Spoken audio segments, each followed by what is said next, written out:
Well, hopefully you checked out the letter A. Today we're going to be doing the letter B. Yes, we're going down the alphabetical order. Today I'm going to show you how I get down with the letter B.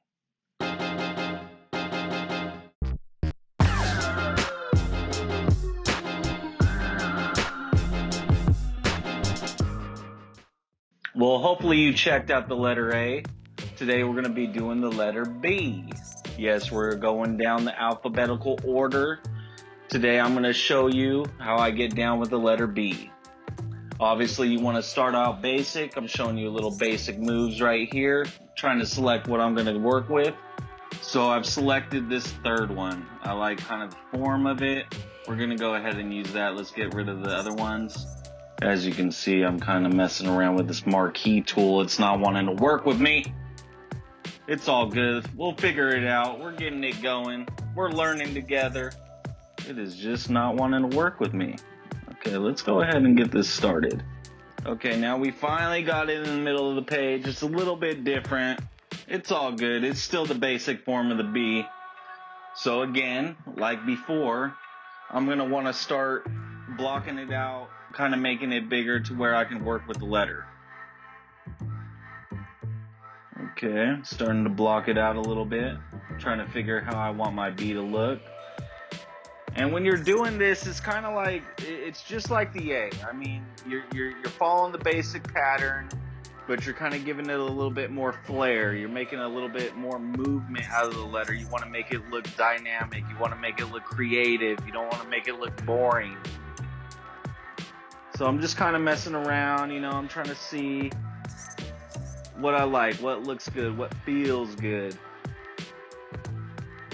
Now, of course, if these videos seem to be going a little bit too slow, let me know in the comments. I'll get it sped up a little bit so you can follow the process a little bit quicker. Or if this is just right, let me know too.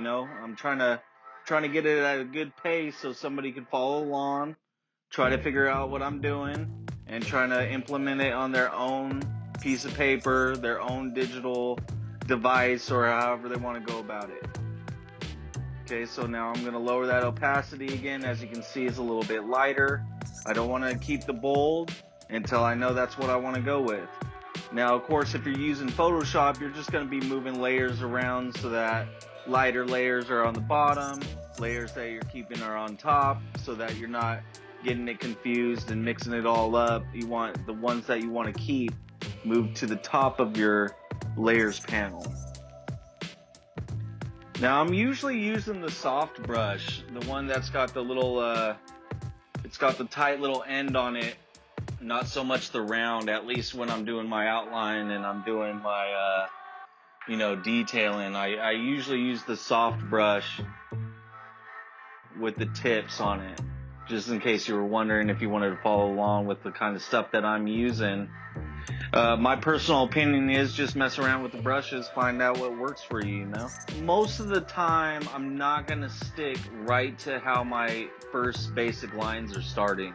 I might see something a little bit better that works a little bit smoother. The transition with the letter makes it flow a little bit better.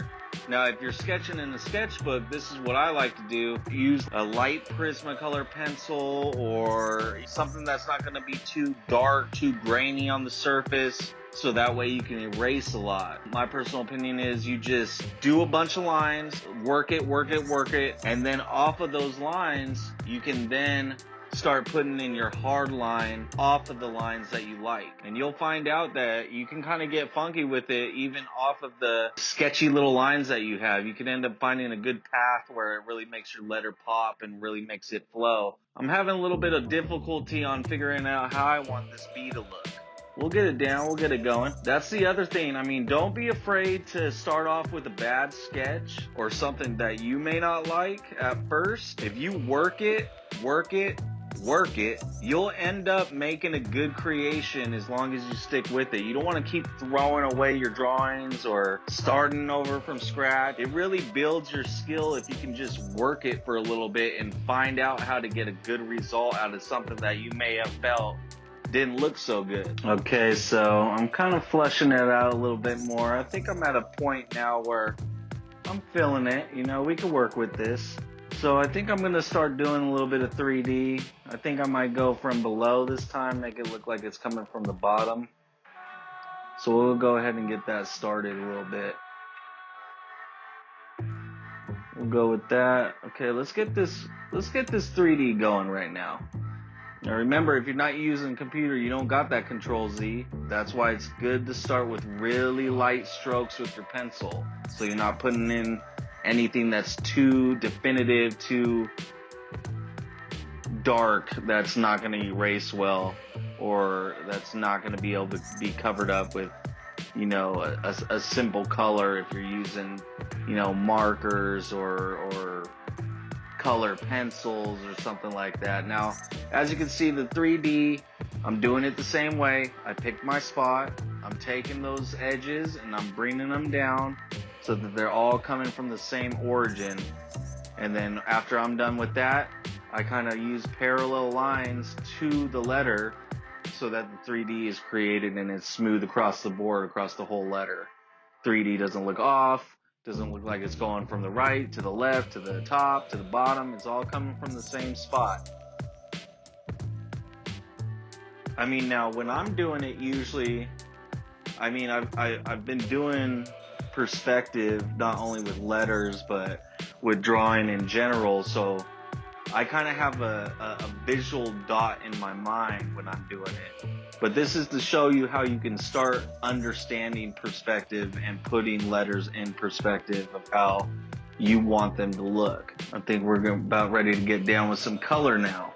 Now basically right here, I mean, just to make the process a little bit faster so I don't have to worry about zooming in, zooming out, looking at the lines. So I basically marqueed the inside of the letter.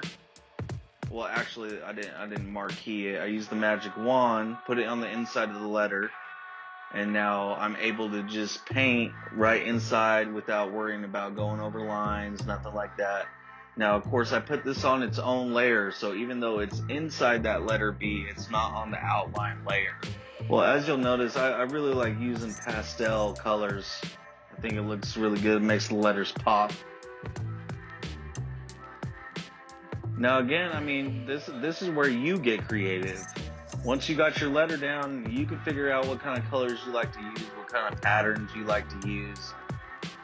I mean, drawing the outline of the letter is only half the battle. I mean, you could do a dope outline, and then when it comes to, you know, trying to put in your color, you can go one or two ways. You can even amplify how fresh it is, or you could start getting kind of crazy and like lose yourself in it, you know what I mean? And then kind of looks muddy or looks like too much is going on. So I like to keep it a little bit simple.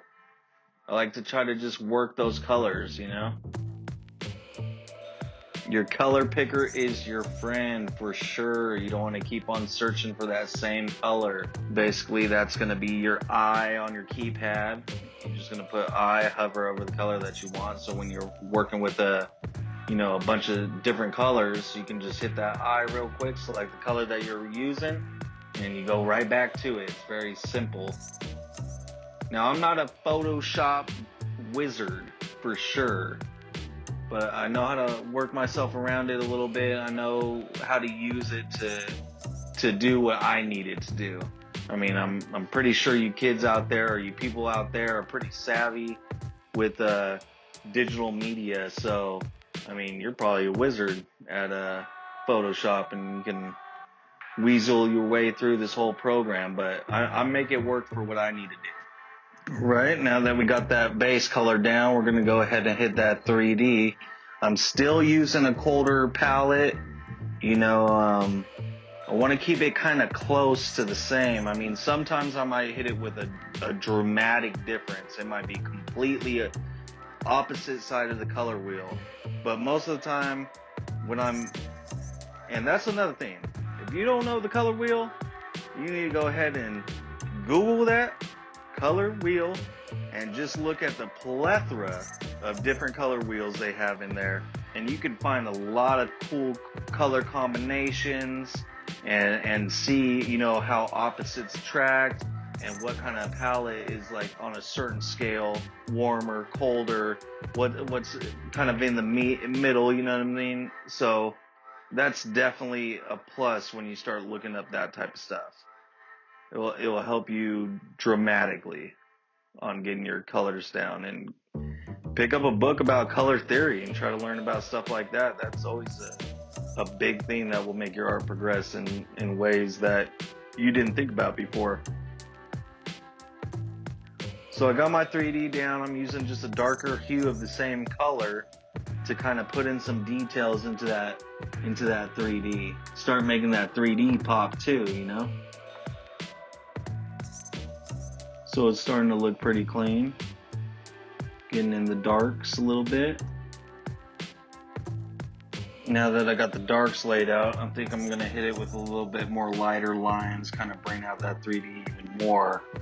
Maybe add a couple little cool little stylistic choices in there.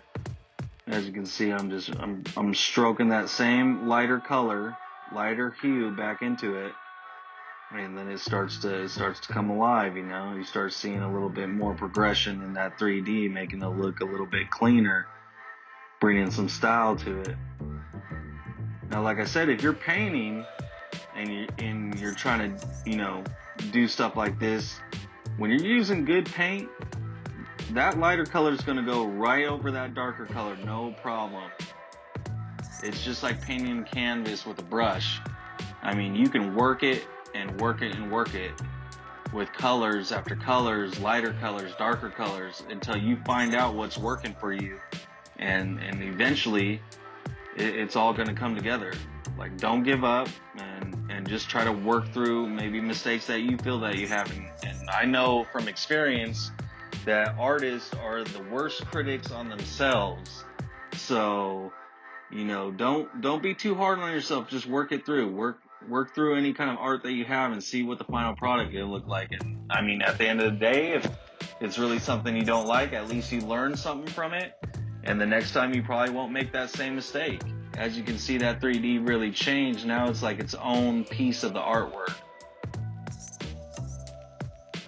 Okay, now we're zoomed in a little bit because I want to show you how I start getting down with really making it look crispy. This is when it gets a little bit crispy. You know, I like to work those lines in. I like to start bringing some 3D effects in there. You know, just really making it look clean. Bringing that line down. Making it you're kind of giving life to the letter. I think a lot of the time that's what people have a problem with when they're trying to do graffiti when they first start off, or when they're, you know, just practicing in their black book, trying to get sketches down. I think you really got to realize when you're trying to do graph, I mean, the letters are your centerpiece. So you want to really you want to make those letters pop. You want to make them come to life. You don't want them to be so just, you know, like a flat just sticker. You know, there's nothing wrong with doing a design that looks like a sticker. But when you want to breathe your art and your life into these letters, I mean, you want to start making them come to life. You know, you want to start making them look like they have some fresh attitude to them. Now that's one thing when you're using the magic wand tool and you're trying to, you know, get in there and fill up some space. As you can see, I don't know if you can see it that good, but if you look closely, there's some pixels that weren't all the way filled in. So obviously when you're going back and you're cleaning up, you're going to want to use that color picker tool and really make sure that you're cleaning up those parts, those areas. I mean, obviously if you're doing it, you know, on paper, or if you're doing it with paint, you're going to see that right away. It's not going to be an issue. You're going to clean that up when it first happens anyways.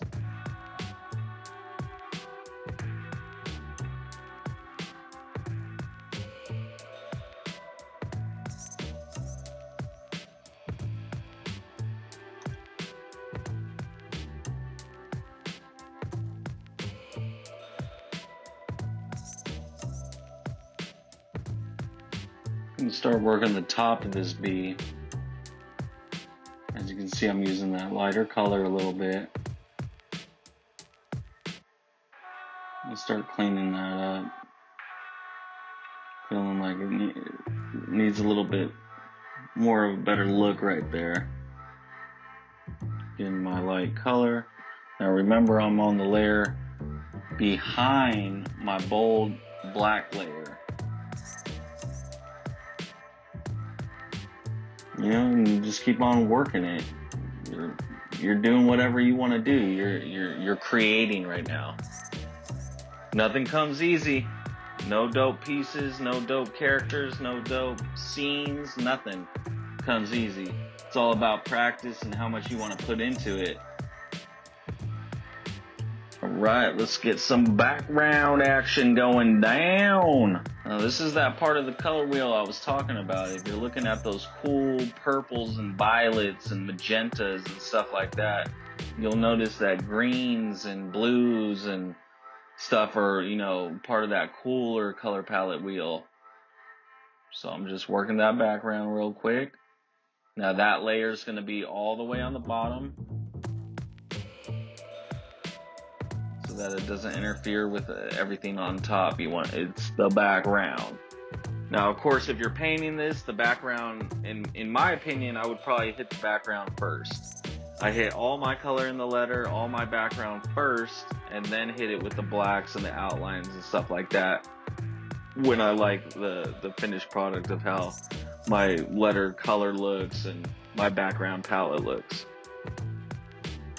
Alright, just like I said, here comes the point. Like I said, you may not be feeling it. So you know what? I'm not feeling these little strokey lines at the top. So we're just going to go ahead and we're going to get rid of those. We're going to get rid of those. We're going to start with a little bit new design going on. Just pick a really lighter color. There we go. Staying on the same kind of look, color, but just a different hue. A lighter hue. Alright, let's get it cracking with this. Alright, let's see what we can get going. Yeah, there we go. Alright, I like that. Yep. There we go. Keeping it basic. Hit him with the arrow. Can't go wrong with an arrow. It's looking smooth. Clean it up with that dark green again. Sharpening up that arrow. You see that? Bam! Now that's clean. It's all about working it, man. Don't be set on that first stroke or that first press of the nozzle, you know what I mean? You have the ability to just go through and really make your piece pop, make it come to life, make it how you want it to look. Let's see, I'm dropping that little arrow at the bottom. And we could probably clean that up a little bit. There we go. Let's clean up that arrow a bit. Bada bing! Just like that. Alright, now I'm gonna hit it with some little, a little border around it. Really bring it forward. I chose to go with a dark magenta. This is probably more on the burgundy end of the red. I'm just using it like I normally would. Bring that back a little bit so it's not interfering with your lines. Ooh, that red's coming off sick against that purple. Looking tight. Hope you're enjoying, and more videos to come. Letter C will be dropping next. I'm thinking about doing a whole lot more than just the alphabet. I'm gonna be doing, numbers. I'm gonna be doing characters. I'm gonna be doing a lot of different digital, but of course I'm gonna stick it to my roots. You're gonna see, a lot of sketchbook stuff still. We're gonna throw some paintings in the mix, some more blogs. We're gonna get it cracking. I want you guys to take this journey with me. And any comments, anything that you wanna, maybe you wanna see it done. Shoot, I'll see what the best comment is. I'll rock something, and maybe we'll do a couple giveaways for as the subscriptions start building up for t-shirts. Got plenty of t-shirts on deck. Just don't forget to subscribe and like the channel, and you'll get to see dope art all the time. And I hope it's inspiring you to be more creative and just sticking with it, You'll see my outlines change a lot. I don't really like to stay too stagnant on the same thing all the time. There are little staples in my drawings I like to use. I do like those bubbles. I use them a lot. I like drips a lot. I mean, these are just kind of things that if you ever painted in your life, I mean, they're like the beginning stages of designs, you know, that you're using within your piece or in your sketchbook when you're drawing, paint pens, whatever you're doing. I mean, you can't go wrong. I mean, look at how that bee's just popping off that green. Those are pretty dope colors too. I might have to save that in my little color queue and use them for the next letter. It's the end of the video. I hope you enjoyed it. Thanks for watching. The letter C is going to be dropping next. Stay tuned. The whole alphabet's about to get rocked. Of course, we're going to have many more videos than just the alphabet. So stay tuned. Tell your brothers, your sisters, your friends, your lovers. Hope you enjoyed. Peace.